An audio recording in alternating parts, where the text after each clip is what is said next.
드디어 이 길고 길었던 구약의 여정을 끝내고서 이제 신약에 들어서게 되었습니다. 예수 그리스도를 진정으로 소개하는 이 신약의 시작, 가스펠 프로젝트라는 이름에 걸맞게 도대체 예수님이 누구이신가를 본격적으로 이제 드러내고자 하는 이 마태복음을 여러분과 함께 나눌 수 있어서 진심으로 영광이라고 생각합니다. 성경을 이제 창세기부터 요한계시록 끝까지 쭉 통독하시는 분들이 험난했던 구약, 출애굽기로부터 말라기까지 이 험난한 구약을 끝내고 마태복음에 드디어 들어서자마자 힘들어하시는 부분이 바로 여기에 있어요. 마태복음 1장 1절부터 17절까지를 굉장히 이제 힘들어하시는데 족보가 나오죠. 구약에서도 이제 그렇게 길게 괴롭혔던 족보들, 막 열왕기, 역대기, 이때 왕들 이야기부터 시작해서 족보들이 그렇게 나오다가 또 신약에 들어오자마자 다시 이제 눈앞에 펼쳐지니까 우리의 눈과 머리를 이 족보들이 괴롭히는 것입니다. 계속 이렇게 반복되는 거죠. 낳고 또 누가 누굴 낳고. 이쯤 되면 한번 생각해 봐야죠. 여기에 도대체 족보가 왜 필요한 것인가? 궁금하신 적 없으세요? 족보가 왜 필요하죠? 여러분은 어떠세요? 족보를 좀 알고 계시나요? 저는 이제 단양이시 용천 중화파 39대손이거든요. 저희 집안 때 돌림자는 찬자예요. 그래서 저희 이제 사촌들이 전부 다 가운데 이름이 찬자가 들어가는데, 단양이씨 시족께서는 이 배자, 환자를 쓰시고 고려시대 태조를 도운 공로로 벼슬을 받아서 우리 단양이씨의 계보가 시작되었다고 합니다. 혹시 종친분들 계십니까? 네. 족보에 따르면 이 시대에 따라서 적절한 공을 세우셔서 벼슬을 하시거나 업적들을 이루신 조상들이 굉장히 많으세요. 종친에서 나눠준 이 두꺼운 족보책이 2권 정도 예전에 제가 살던 집에 있었는데, 그 족보에 보니까 유명하셨던 조상님들, 업적을 세우셨던 조상님들도 참 많은데, 또 한편으로는 유실된 이름도 굉장히 많았어요. 그래서 2대부터 9대 조상들께서는 유실이 돼서 누군지 모른다. 그래서 다시 시작된 게 종시조라고 해서 이제 15대부터 있었던 여러 가지 이름들이 나오고, 혹은 죄를 지어서 유배를 당하거나 반란에 가담해서 사형에 당한 이런 조상님들도 계시더라고요. 자랑스러운 역사도 있고 이 족보 안에 부끄러운 역사도 동시에 공존하는 것이죠. 본의 아니게 이제 제 족보 자랑을 좀 한 것 같은데, 여기서 그러면 다시 본론으로 돌아가야 하겠습니다. 족보를 왜 알아야 할까요? 저는 왜 족보를 알고 있는 걸까요? 아주 큰 이유가 있습니다. 그것은 바로 제가 장손이기 때문이고, 또 저의 뿌리를 아는 것이 곧 저의 정체성을 아는 것이기 때문입니다. 다시 말해서 저는 이 땅에 스스로 태어나지 않았으며 조상들의 허리로부터 나타나게 되었고, 좋든 싫든 간에 저의 이름은 곧 조상들이 살아온 삶을 대변하고 있다는 것입니다. 그러므로 제가 진정 누구인지 알기 위해서는 곧 조상들이 누구이고 조상들이 어떤 삶을 살아왔는지를 알아야만 합니다. 이 마태복음을 서술한 마태는 우리가 익히 알고 있듯이 세리였습니다. 예수님 당시에 이 세리란 그 지역 토착민으로서 로마를 대신해서 자기 동포들, 식민지민들에게 세금을 걷는 사람을 지칭하였는데요. 이 별명이 아주 재미있습니다. 별명이 쥐어짜내는 사람이래요. 같은 동포들을 대상으로 지배국, 또 로마를 위해서 세금을 말 그대로 쥐어짜낸 거예요. 사람들을 수탈해서 세금을 내놓으라고 하고 쳐들어가서 압류하고 이런 사람들이었던 거죠. 얼마나 이 동포들로부터 배신자 취급을 받았겠어요. 그래서 이제 우리랑 제일 우리도 친한 세리가 있죠. 삭개오라고 하는, 어디 삭신지는 잘 모르겠는데 그 삭개오라고 하는 우리가 친한 세리가 예수님을 만난 뒤에 동포들을 쥐어 짜내는 일을 그만두겠다고 회개했던 기억이 나실 겁니다. 유대인으로서 이 유대인 형제들을 쥐어 짜내면서 이 배신자로 낙인 찍혔던 마태가 이제는 자기가 만난 예수님을 소개하려고 이 마태복음 복음서를 써내려 간 거예요. 그리고 이 복음서의 첫 머리에 마태가 이렇게 말하고 있습니다. 아브라함의 자손이요 다윗의 자손인 예수 그리스도의 계보는 이러하다. 아브라함과 다윗으로부터 예수님에 이르기까지의 족보는 어떤 민족에 대한 족보이죠? 아브라함과 다윗 그리고 예수님으로부터 유대인이죠. 이 족보는 유대인들의 족보입니다. 그렇다면 우리가 이렇게 유추할 수 있을 것 같아요. 이 복음서를 읽는 대상은 유대인이죠. 자기들의 족보를 자기들 외에 누가 관심을 가지겠습니까? 시작부터 유대인들의 조상 아브라함과 그들이 제일 자랑스럽게 여기는 왕 다윗에 대해서 말하고 있는데 유대인 말고 이제 누가 관심을 갖겠어요? 펼치자마자 이거 유대인 얘기네 하고 덮어버릴 수도 있는 일이죠. 놀랍게도 마태는 그동안 유대인들 자기 동포들을 쥐어 짜내던 손으로 펜을 들어서 이제는 유대인인 자신과 형제들을 위해서 생명의 복음을 전하게 되었습니다. 예수님을 만나게 되었기 때문이에요. 그는 이 족보를 통해서 그 복음의 첫머리에 읽는 자들 자신, 즉 유대인들의 정체성을 환기시킬 뿐만 아니라 예수님께서 어떻게 이 땅에 오셨는지를 알려주는 것이죠. 이 책을 읽는 당신은 도대체 누구이며 이 책에서 소개하고자 하는 예수는 누구냐는 거예요. 당신은 누구고 유대인인 당신의 정체성은 무엇이고 그 유대인의 계보대로 오신 예수는 누구인가를 첫머리에 밝히고 있다는 것입니다. 그 계보의 첫걸음은 믿음의 조상 아브라함으로부터 시작됩니다. 남의 집 족보라고 좀 생각되실 수 있겠는데요. 그래도 한번 쭉 오늘 족보를 눈으로 훑어보셨으면 좋겠어요. 일부러 읽지는 않았거든요. 지금 훑어보려고. 왜 우리가 이 유대인들의 족보를 읽어야 되는지는 오늘 말씀의 마무리에 밝혀드리겠습니다. 기대하시고 족보를 한번 봐주시면 감사하겠습니다. 아브라함이 2절이에요. 이삭을 낳았어요. 이삭은 또 야곱을 낳았죠. 이스라엘의 시조 3대 조상이에요. 아브라함과 이삭과 야곱. 그리고 이 야곱으로부터 이스라엘 민족이 시작되는 거죠. 그리고 야곱은 유다와 그의 11명의 형제들을 낳았습니다. 기억나시죠? 12지파. 여기서 이제 이스라엘 12지파가 생겨났으니까 이후의 족보대로라면 여기서 이제 야곱 대에서 야곱 대 아니죠. 그 이스라엘 12아들로부터 이제 타가 갈려나간 지점이 되겠네요. 히브리시 유다파라고 이제 제가 부르겠습니다. 유다파의 진정한 족보가 이제 3절부터 시작됩니다. 그런데 이제 문제가 하나 생기는 거예요. 이제 자랑스러운 히브리시 유다파의 계파 조상이신 이 유다께서 채통을 지키지 못하시고 며느리로부터 자손을 낳으셨다는 겁니다. 이 망측한 역사죠. 이런 역사들은 조용히 좀 덮어두어도 괜찮을 텐데 심지어 이 글을 읽고 있는 유대인들의 계파 조상인 유다에 관한 내용인데 마태는 그것을 콕 집어서 3절에 말하고 있어요. 유다는 다말에게서 베레스와 세라를 낳고 이런 역사들을 이제 좀 조용히 덮어둬도 괜찮을 텐데 굳이 드러내서 이제 말하고 있는 것입니다. 창세기 38장을 보시게 되면 이 일의 전말이 다 드러나거든요. 유다의 맏아들인 에르의 아내, 즉 유다의 며느리였던 다말이 어떻게 시아버지인 유다에게서 자손을 잇게 되었는지 잘 설명되어 있으니까 혹시 기억이 안 나시는 분들은 창세기 38장을 쭉 읽어보시면 굉장히 도움이 될 것입니다. 어쨌거나 이 마태가 금기되는 이름을 굳이 언급한 거예요. 며느리인 다말. 조금 이상하다고 생각되지 않으십니까? 그 뒤에 이름을 한번 보세요. 그냥 아버지의 이름과 그 아들의 이름만 언급돼요.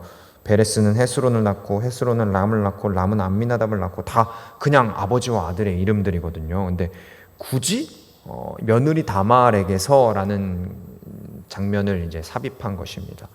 그러다가 이제 5절을 보시게 되면 또 누군가가 등장해요. 누구죠? 라합하고 룻이라는 사람입니다. 기억나세요? 여호수아서에서 여리고 성의 기생이었던 가나안 여인 라합, 그리고 룻기에 등장하는 모압 여인인 룻, 두 명의 이방 여인의 이름을 또 굳이 언급합니다. 이방 여인들의 이름을요. 혈통이 좀 이렇게 망가지는 부분이죠. 더 가관은 6절입니다. 6절 한번 보세요. 이새는 다윗 왕을 낳았다. 다윗은 우리아의 아내였던 이에게서 솔로몬을 낳고 라고 되어 있어요. 이 사건 기억나십니까? 우리아의 아내 밧세바를 다윗이 억지로 취하는 바람에 우리아는 죽고 이들 사이에서 난 첫 아이도 죽었죠. 그리고 나서 나온 두 번째 아이가 바로 솔로몬이었습니다. 그 다윗 왕이요, 그 히브리시 유다파의 후손들뿐만 아니라 이스라엘 다른 지파의 자손들도 모두가 존경하는 그 위대한 다윗 왕의 치명적인 실수를 굳이 부각해서 적었다는 거예요. 그것도 밧세바라는 이름도 언급하지 않아요. 우리아의 아내였던 이에게서라고 언급하고 있는 것입니다. 그냥 다윗 왕은 솔로몬을 낳고라고 적으면 얼마나 아름답고 깔끔하게 끝날 수가 있겠어요. 그런데 굳이 며느리 다말에게서, 굳이 가나안 여인 라합에게서, 굳이 모압 여인 룻에게서, 심지어 자기 아내도 아니고 우리아의 아내 밧세바에게서라고 치부를 드러낼 필요가 있습니까? 그럴 필요가 있을까요? 굳이. 이것은 무언가를 의도한 것입니다. 이 부분을 읽은 이 자랑스러운 유다파의 사람들은 어떤 생각을 품었을까요? 화가 나는 것까지는 아니더라도 이 부분을 읽을 때 충분히 언짢았을 거예요. 아니, 이 마태라는 사람이 복음서랍시고 이걸 써놨는데 지금 읽다 보니까 족보부터 걸리는 거예요. 굳이 이 얘기를, 굳이 이걸 써서 족보를 더럽힐 필요가 있나? 이렇게 언짢게 생각할 수도 있었겠죠. 그런데 더 큰 문제가 있어요. 한번 17절에 보십시오. 그러므로 그 모든 대수는 아브라함으로부터 다윗까지 14대요, 다윗으로부터 바빌론에 끌려갈 때까지 14대요, 바빌론으로 끌려간 때로부터 그리스도까지 14대이다. 혹시 이 족보 이름 한번 다 세보신 분 안 계시죠? 저는 세봤거든요. 제가 성격이 좀 이래가지고 저는 세봤는데 아브라함부터 다윗까지 14대, 다윗부터 바빌론 포로 때까지 14대, 바빌론 포로로부터 예수님까지 14대라고 이제 마태가 얘기하고 있는데 문제가 있어요. 이 마태가 세리이면 회계 막 세리 이런 세금 계산 막 이런 거는 진짜 막 귀재잖아요. 그 막 엄청 빠르게 계산도 했고 계산기도 두드리지 않고 암산으로 막 수가 절대 안 틀릴 만한 그런 능력자였을 텐데, 구약의 족보들을 참고하여서 보면 이 숫자에 몇 가지 오류가 생깁니다. 아브라함부터 다윗까지를 14대로 계산하잖아요. 이 족보만 봐도 14대로 계산하면 다윗의 다음 때부터 바빌론 포로기까지는 엄밀히 말하면 10세대가 돼야 됩니다. 한번 세보세요. 아브라함부터 다윗까지 14대. 다윗을 셌으니까 다음 때로 넘어가야겠죠. 거기부터 바빌론 포로 때까지 13대여야 하거든요. 그리고 더 큰 문제가 뭐냐면 다윗으로부터 쭉 열거된, 다윗이 왕이었으니까 그 다음 자손들도 왕이었겠죠. 유다의 왕들의 이름 중에서 3명의 이름이 빠져 있어요. 요람과 우시야 왕 사이에 아하시야, 요아스, 아마샤, 이 3사람의 이름이 빠져 있는 거예요. 그러니까 마태가 실수한 걸까요? 족보를 잘 안 찾아보고 그냥 자기 생각나는 대로 적어가지고 몇 분을 좀 빼먹은 걸까요? 조상들을. 하도 많은 이름을 적다 보니까 막 중간에 까먹어갖고 못 넣은 걸까요? 많은 성경학자들은 이 부분에서도 마태가 의도성을 가지고 14대로 세대를 맞췄다고 생각합니다. 굳이 몇 이름을 빼먹어 가면서, 굳이 전대를 넣어 가면서 아브라함을 강조하고 14대, 다윗을 강조하고 14대, 또 바빌론 포로기와 예수 그리스도를 강조하면서 14대를 맞추었다는 것이죠. 이 글을 읽는 유대인들이 의도를 알아듣기를 바라면서 말입니다. 자, 그렇다면 오늘날 유대인이 아닌 우리에게는 이 두 가지 의도가 해석되어야 하겠습니다. 왜 굳이 조상들의 혈통적인 실수나 순수 혈통을 지키지 못하고 이방 여인들을 받아들였던 그 일들이 강조되었으며, 또는 족보의 이름을 몇 사람 빼가면서까지 14대를 강조하려 하였는가 궁금하시죠? 그 이유가 바로 22절과 23절에 있습니다. 우리 다 같이 힘찬 목소리로 마태복음 1장 22절과 23절을 읽어보도록 하겠습니다. 22절, 23절입니다. 시작.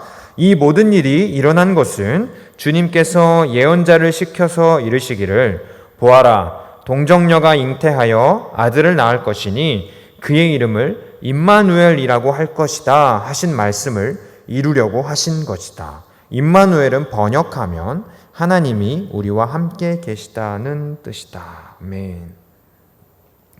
요약하자면 이 22절과 23절의 말씀은 인간의 자의적 혈통이 아닌 하나님께서 약속하신 것을, 그것도 예언자들을 통해서 말씀하신 내용을 이루시려고 하셨다는 거예요.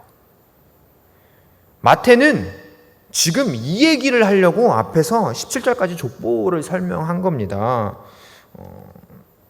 다말을 보십시오.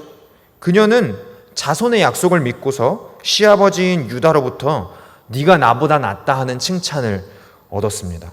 라합을 보십시오. 라합은 이스라엘에 대한 하나님의 약속을 믿고 이스라엘과 함께 하시는 여호와 하나님 앞에 나아갔습니다. 룻을 보십시오. 룻은 하나님께서 주실 기업의 약속을 믿고 남편이 다 죽었음에도 불구하고 시어머니 나오미를 따라서 베들레헴으로 돌아갔습니다. 그 다음에 보아스에게로 들어갔고요. 밧세바를 보십시오. 밧세바는 비록 다윗과 부정을 저지르긴 했지만 다윗의 약속을 믿고서 아들 솔로몬을 왕위에 올려놓고 믿음의 계보가 이어지도록 했습니다. 그리고 이 모든 약속들을 통해 마리아는 성령으로 예수 그리스도를 잉태한 것입니다. 마태가 서두에 적은 이 족보는 단순히 혈통의 족보가 아닙니다. 히브리시의 유다파가 어떻게 왔는지를 그냥 설명하는 계보가 아닌 것이에요. 이는 하나님의 완전수인 7을 두 번씩 곱한 14대, 7 곱하기 2는 14죠. 14대가 아브라함으로부터 다윗까지 한 번, 다윗으로부터 바빌론 포로기까지 2번, 끝까지 유지된 약속으로 예수 그리스도까지 3번, 삼위일체 하나님의 완전성을 완벽하게 표시하는 하나님의 약속의 성취인 것입니다. 마태는 지금 그것을 강조하고 있는 거예요. 시간이 얼마나 지나든지 간에, 세대가 몇 번을 거듭하든지 간에 하나님께서는 하나님의 완전하신 약속, 그 약속을 반드시 이루신다 라고 말하고 있는 것입니다. 창세기 12장 2절에 하나님께서는 아무것도 없던 아브라함에게 너는 복의 근원이 될 것이다 라고 약속하셨습니다. 그리고 아브라함은 볼 수 없는 중에도 그 약속을 믿었어요. 사무엘하 7장 16절 하나님께서는 다윗에게 나타나셔서 내 나라와 왕위가 영원히 설 것이다 라고 약속하셨습니다. 그리고 다윗은 비록 여러 번 넘어졌을지라도 그 약속만큼은 철저히 붙들고 믿었습니다. 바벨론 포로기 이후에 완전히 망하여서 아무것도 남아있지 않던 예루살렘과 유다 백성들에게 하나님께서는 여러 선지자를 보내셔서 그럼에도 남은 자를 통하여 그들에게 생명이 임할 것을 약속하셨습니다. 그리고 에스라와 느헤미야를 비롯한 여러 백성들은 이 약속을 믿고 예루살렘에 돌아와 다시 성전을 세웠습니다. 하나님의 약속은 반드시 이루어집니다. 완전수 7을 2번이나 곱한 14대씩 3번, 42대에 어마어마한 시간이 지나더라도 하나님은 그 약속을 절대 잊지 않으십니다. 반드시 그 약속을 이루십니다. 그리고 이제 우리가 알아볼 이 약속의 가장 강력한 성취가 나타나셨습니다. 바로 예수 그리스도입니다. 재미있는 사실은 단순히 이 마태복음뿐만 아니라 성경 전체의 구조 속에서도 이 약속과 성취의 흐름을 찾아볼 수 있다는 것입니다. 지난주에 우리가 함께 좀 살펴본 말라기서의 마지막 부분을 잠깐 좀 보시겠어요? 말라기서 4장 5절, 6절입니다. 마태복음에서 한 장만 앞으로 넘기시면 되거든요. 말라기서 4장 5절, 6절. 이제 한번 보십시오. 주의 크고 두려운 날이 이르기 전에 내가 너희에게 엘리야의 예언자를 보내겠다. 그가 아버지의 마음을 자녀에게로 돌이키고 자녀의 마음을 아버지에게로 돌이킬 것이다. 돌이키지 아니하면 내가 가서 이 땅에 저주를 내리겠다. 아멘. 말라기 4장 5절에서 6절이었습니다. 하나님께서 5절에 엘리야 예언자를 보내주시겠다고 하시는 거예요. 그리고 그는 6절에 아버지의 마음을 자녀에게로 돌이키며 자녀의 마음을 아버지에게로 돌이키게 됩니다.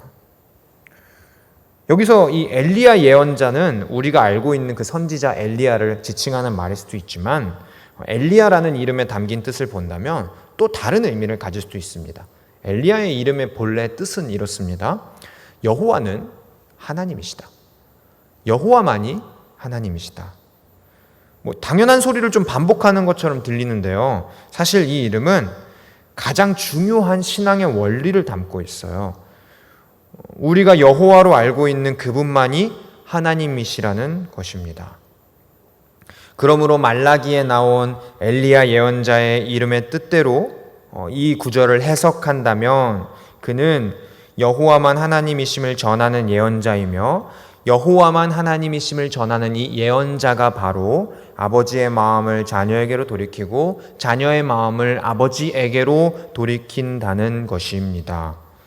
그리고 말라기의 끝에서 다시 신약의 첫머리로 넘어와서 중요합니다. 마태복음 1장 1절은 이렇게 말하는 거예요. 예수 그리스도의 계보는 이러하다. 구약의 끝 말라기에서 여호와만 하나님이심을 전하는 예언자가 아버지의 마음을 자녀에게로 자녀의 마음을 아버지에게로 돌이키는 예언자가 올 것이다 하고 말하자마자 신약의 첫머리에 선언하고 있는 거예요. 그분이 바로 예수 그리스도다. 놀랍게도 이 한 장밖에 안 되는 말라기와 마태복음 사이의 간극은 약 400년이나 됩니다. 그럼에도 불구하고 성경이 구약과 신약의 초두가 맞물리는 거예요. 그분이 누구예요? 예수 그리스도시라는 겁니다. 더 볼까요? 구약의 맨 처음을 보십시오. 창세기 1장 1절이죠. 다 외우시죠? 태초에 하나님이 천지를 창조하셨다라고 되어 있습니다. 모든 천지를 창조하신 모든 생명체의 참 아버지 되시는 분이 바로 이 하나님이십니다. 그런데 구약을 지나오면서 이 창조의 아버지의 자녀들은 아버지의 품을 떠나버렸으므로 구약의 끝에 말라기에 이 자녀들을 아버지에게로 돌아오게 할 누군가 여호와만 참 하나님, 참 아버지이심을 전할 그 예언자가 필요했던 것입니다. 자, 신약의 처음 마태복음 1장 1절에 그분이 바로 이 땅에 오신 예수다라고 선언한 뒤에 신약의 맨 끝 계시록 22장 20절 한번 보실래요? 맨 끝이거든요, 진짜. 계시록 22장 20절 21절에서 다시 이렇게 말씀하시는 거예요. 제가 읽어드릴게요. 계시록 22장 20절 21절.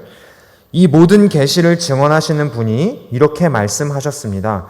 그렇다, 내가 곧 가겠다. 아멘. 오십시오. 주 예수님, 주 예수의 은혜가 모든 사람에게 있기를 빕니다. 아멘.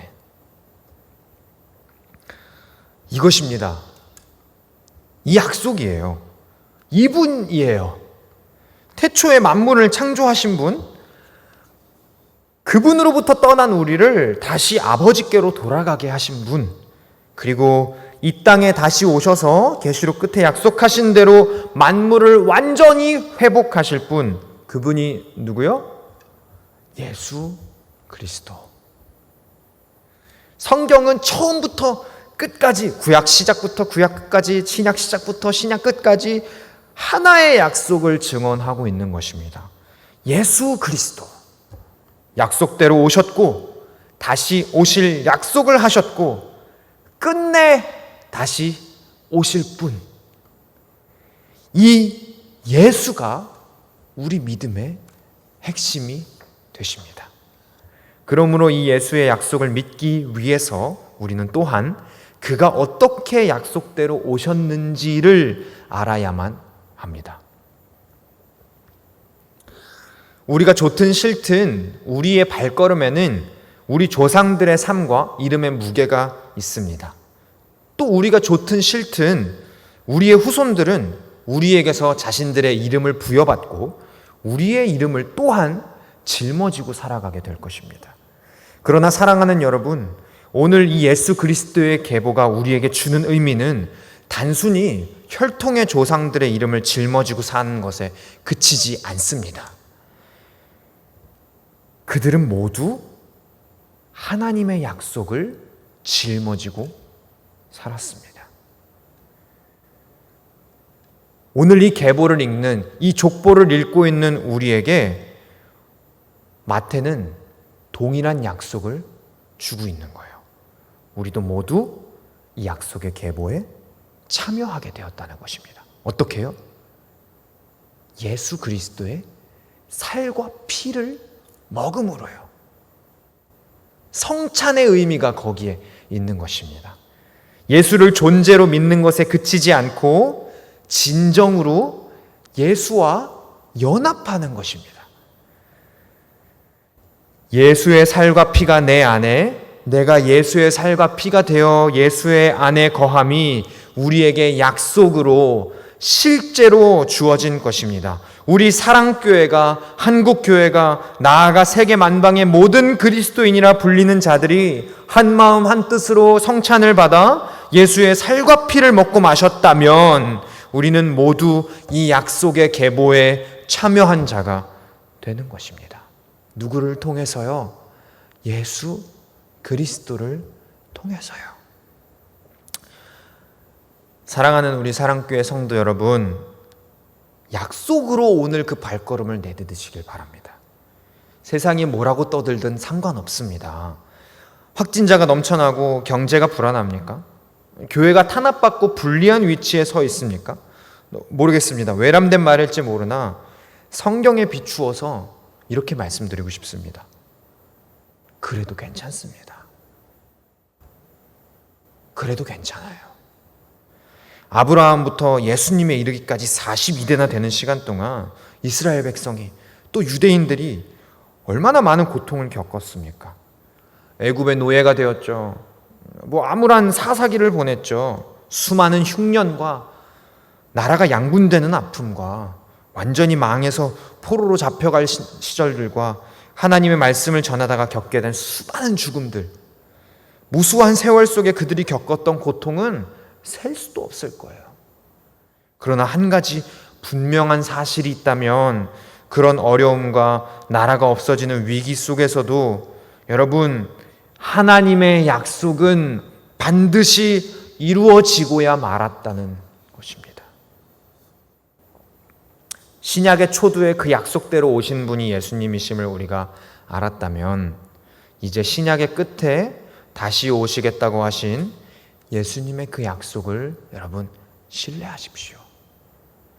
이래도 괜찮고 저래도 괜찮습니다. 약속은 언제나 제 길을 갑니다. 반드시 이루어질 그 약속을 신뢰함으로 오늘을 우리가 기꺼이 살아낼 수 있다면 우리에게 두려울 것이 뭐가 있겠어요? 진정으로 하나님의 약속을 믿는 사람은 성경에 이른 대로 세상이 능히 감당하지 못하게 될 것입니다.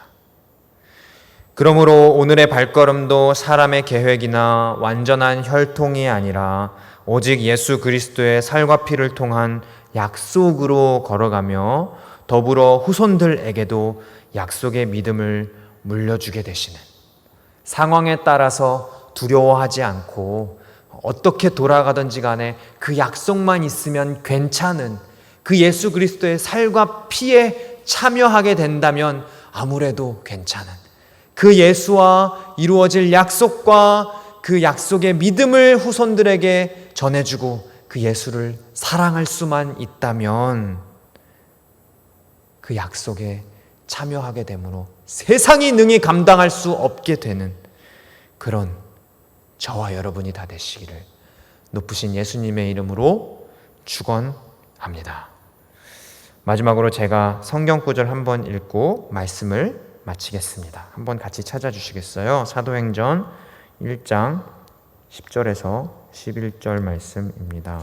사도행전 1장 10절에서 11절 말씀 제가 읽겠습니다.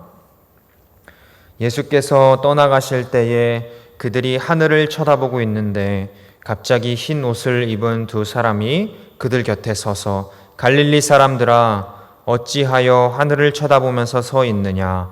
너희를 떠나서 하늘로 올라가신 이 예수는 하늘로 올라가시는 것을 너희가 본 그대로 오실 것이다 하고 말하였다. 아멘.